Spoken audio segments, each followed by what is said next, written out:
കേന്ദ്ര മന്ത്രിസഭ അംഗീകരിച്ച ഒരു രാജ്യം ഒരു തെരഞ്ഞെടുപ്പ് ബിൽ നാളെ ലോക്സഭയിൽ അവതരിപ്പിച്ചേക്കും. ലോക്സഭാ തെരഞ്ഞെടുപ്പും എല്ലാ സംസ്ഥാനങ്ങളിലെയും നിയമസഭാ തെരഞ്ഞെടുപ്പുകളും ഒരേ സമയം നടത്താനുള്ള ഭരണഘടനാ ഭേദഗതി ബിൽ നാളെ അവതരിപ്പിച്ച ശേഷം ഇരുസഭകളുടെയും സംയുക്ത സമിതിക്ക് കൈമാറും. കേന്ദ്ര നിയമമന്ത്രി അർജുൻ റാം മേഘ്വാൾ ആകും ബിൽ അവതരിപ്പിക്കുക. വിവരങ്ങളുമായി നാഷണൽ ഡെസ്കിൽ നിന്നും ആർ കിരൺ ബാബു ആണ് ചേരുന്നത്. കിരൺ, ഏറെ വിവാദമായ ബില്ലാണ് ഇപ്പോൾ മന്ത്രിസഭയുടെ അനുമതിക്ക് ശേഷം ലോക്സഭയിലേക്ക് എത്തുന്നത്. പ്രതിപക്ഷം വലിയ വിമർശനം ഇതിനെതിരെ ഉന്നയിച്ചിരുന്നതാണ്. അതുകൊണ്ട് തന്നെ നാളെ സഭയിൽ പ്രതിഷേധം പ്രതിപക്ഷത്തിന്റെ ഭാഗത്തു നിന്നും ഉയരാനുള്ള സാധ്യതകളാണോ നിലനിൽക്കുന്നത്? വിവരങ്ങൾ എന്തൊക്കെയാണ്?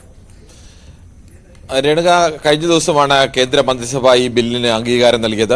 ഭരണഘടനാ ഭേദഗതി ബില്ലാണ്. അതുകൊണ്ട് തന്നെ 3/2 ഭൂരിപക്ഷം ഉണ്ടെങ്കിൽ മാത്രമേ ഇത് ഇരുസഭകളിലും പാസ്സാക്കാൻ കഴിയുള്ളൂ. ഈ തിങ്കളാഴ്ചത്തെ നാളത്തേക്ക് ഇത് നേരത്തെ അജണ്ടയിൽ ഉൾപ്പെടുത്തിയിരുന്നു. പക്ഷേ പിന്നീട് അജണ്ടയിൽ നിന്ന് അത് ഒഴിവാക്കിയിരുന്നു. ഏറ്റവും അവസാനം ലഭ്യമായ സൂചനകൾ അനുസരിച്ചാണ് നാളെ തന്നെ ഈ ബില്ല് അവതരിപ്പിക്കാനാണ് കേന്ദ്ര മന്ത്രിസഭയുടെ തീരുമാനം എന്നത് അറിയുന്നത്. കാരണം BJPയുടെ എല്ലാ MP മാർക്കും നാളെയും മറ്റന്നാളും നിർബന്ധമായും സഭയിൽ ഉണ്ടാവണം എന്നുള്ള ഒരു വിപ്പ് നൽകിയിട്ടുണ്ട്. ഇത് ബിൽ അവതരിപ്പിക്കുന്നതിന്റെ സൂചനയായി തന്നെയാണ് കാണുന്നത്. കേന്ദ്ര നിയമമന്ത്രി അർജുൻ റാം മേഘ്വാൾ ആയിരിക്കും ബിൽ അവതരിപ്പിക്കുക. ബിൽ അവതരിപ്പിച്ചു കഴിഞ്ഞാൽ അതിന്റെ മറ്റ് ചർച്ചകളിലേക്കൊന്നും കടക്കാതെ നേരെ സംയുക്ത പാർലമെന്ററി സമിതിയുടെ പരിഗണനയ്ക്കായി ബിൽ വിടുക എന്നുള്ളതാണ്. BJPയെ സംബന്ധിച്ച് ഉടൻ തന്നെ ഈ സമ്മേളനത്തിലോ അല്ലെങ്കിൽ അടുത്ത സമ്മേളനത്തിലോ ബിൽ പാസ്സാക്കുന്നതിനപ്പുറത്തേക്ക് ബിൽ സഭയിൽ അവതരിപ്പിച്ചു എന്നുള്ള ഒരു സ്ഥിതിയിലേക്ക് എത്തിക്കുക, അനുയോജ്യമായ സമയത്ത് ഭൂരിപക്ഷം ലഭ്യമാകുന്ന ഒരു സമയത്ത് ബില്ല് വീണ്ടും ചർച്ചയ്ക്കെടുക്കുക എന്നുള്ള നയം തന്നെയാവും സ്വാഭാവികമായും സ്വീകരിക്കാൻ സാധ്യതയുള്ളത്. കാരണം നിലവിലെ അംഗസംഖ്യ അനുസരിച്ച് ലോക്സഭയിലായാലും രാജ്യസഭയിലായാലും 3/2 ഭൂരിപക്ഷത്തെ പാർട്ടികൾ ഇപ്പോൾ ഈ ബില്ലിനെ അംഗീകരിക്കുന്നില്ല. അല്ലെങ്കിൽ ബില്ലിന്റെ മറുഭാഗത്ത് MP മാർ കൂടുതലുണ്ട്. പ്രത്യേകിച്ച് രാജ്യസഭയെ സംബന്ധിച്ച് അങ്ങനെ ഒരു ഭൂരിപക്ഷം ഇപ്പോൾ ഉണ്ടാക്കുക BJPക്കോ NDAക്കോ പ്രയാസം തന്നെയാണ്. അതുകൊണ്ട് തന്നെ കോൺഗ്രസ് ആയാലും മറ്റ് പ്രധാനപ്പെട്ട പാർട്ടികളായാലും ഉന്നയിക്കുന്ന പ്രധാനപ്പെട്ട ഒരു വിഷയം ഇപ്പോൾ രാജ്യത്ത് നടക്കുന്ന മറ്റ് പ്രധാനപ്പെട്ട വിഷയങ്ങളിൽ നിന്ന് ശ്രദ്ധ മാറ്റാൻ വേണ്ടിയുള്ള BJPയുടെ നീക്കത്തിന്റെ ഭാഗമാണ് ഇപ്പോൾ ഉടൻ പാസ്സാവാൻ പോകാത്ത ഒരു ബിൽ കൊണ്ടുവരുന്നതെന്നാണ്. BJP ഇതിനെ പ്രധാന നേട്ടമായി കാണിക്കുന്നത്.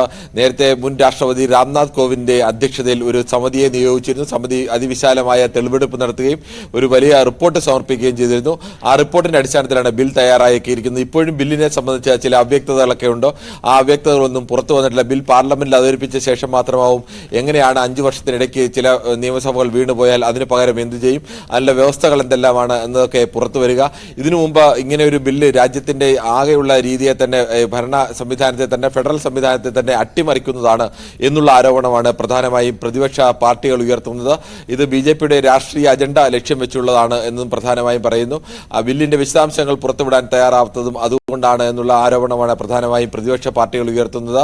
ഇന്ത്യ മുന്നണിയിലെ പ്രധാനപ്പെട്ട നേതാക്കൾക്കൊപ്പം തന്നെ ഇപ്പോൾ ഇന്ത്യ മുന്നണിയിൽ നിന്ന് ഭിന്നിച്ചു നിൽക്കുന്ന മമതാ ബാനർജി അടക്കമുള്ളവരും ഈ ബില്ലിനെതിരെ ശക്തമായി തന്നെ രംഗത്ത് വന്നിട്ടുണ്ട്. ഇപ്പോൾ NDAക്കൊപ്പം നിൽക്കുന്ന പാർട്ടികൾ, TDP അടക്കമുള്ള പാർട്ടികളും അല്ലെങ്കിൽ JDS അടക്കമുള്ള പാർട്ടികളും JDU അടക്കമുള്ള പാർട്ടികളും ഈ ബില്ലിനെ അനുകൂലിക്കുന്നു എന്നതിൽ ഇപ്പോഴും പൂർണ്ണമായും വ്യക്തത വന്നിട്ടില്ല. ബില്ലിനെ അനുകൂലിക്കുകയോ എതിർക്കുകയോ ചെയ്യാത്ത നിലപാടാണ് ഈ 2 പാർട്ടികളും സ്വീകരിച്ചിട്ടുള്ളത്.